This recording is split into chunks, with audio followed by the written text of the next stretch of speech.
The Center for Transparency Advocacy for Abuja, through their executive director Faith Wandishi, make their first statement after the election, wey dem get from their observers and from their election analyst experts. The introduction. Good evening, ladies and gentlemen. On behalf of the CTA electoral team, I want to present our first statement after the election. Yesterday, for those of you who were here, we deployed 50 observers across the state, including 15 experts drawn from different sectors of the society. So please, this is the preliminary report of our observation from the field. The 50 observers we deployed were deployed across the 18 local government areas, specific polling units in the 18 local government areas. The 15 expert team roamed around the local government areas to bring this result. The 2024 Edo State gubernatorial election, the first in the round of off-cycle election 2024, held on 21st September 2024. The election was preceded by reports of violence, incidents of hate speech by gladiators from across the major political parties. In addition, there was a report of the killing of a policeman, which reflects our initial complaints on heightened tension and fear of possible violence. The Center for Transparency Advocacy was duly accredited by the Independent National Electoral Commission as a domestic observer group for the September election. The CTA dutifully observed this election and hereby sent our reports as follows. CTA pre-election activities. As is customary, the CTA set up its situation room in Benin City here, where real-time reports from observers deployed were collated, analyzed, and cascaded in real time.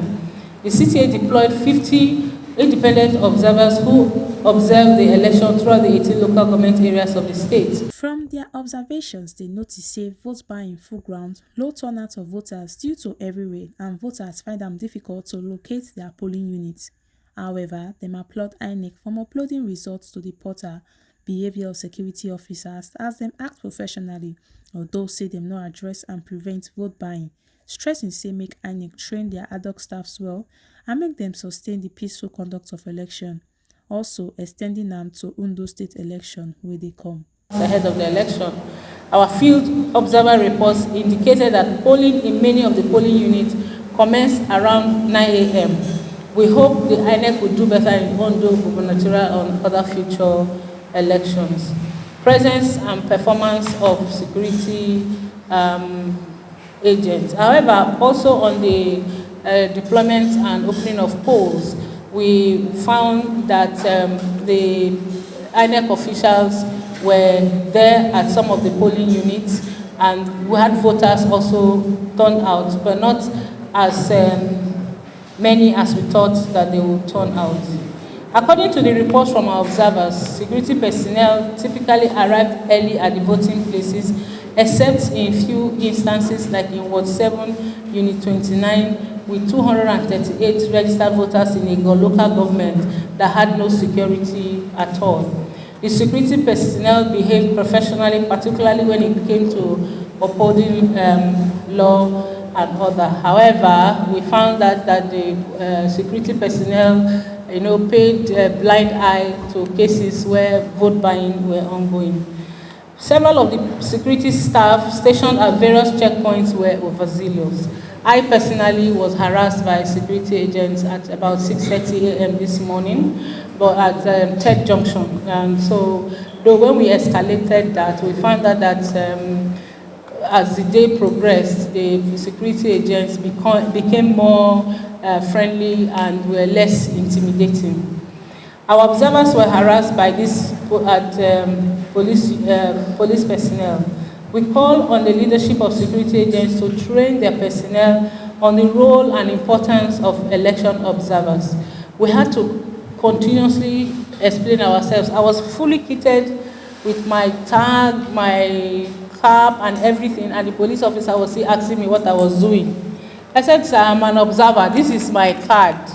We were kept there for almost 30 minutes before we were eventually let go. So we call on the police to ensure that the personnel that they put out on the field are properly trained, especially on the duties and the roles of observers on election day. Voter turnout and conduct of voters.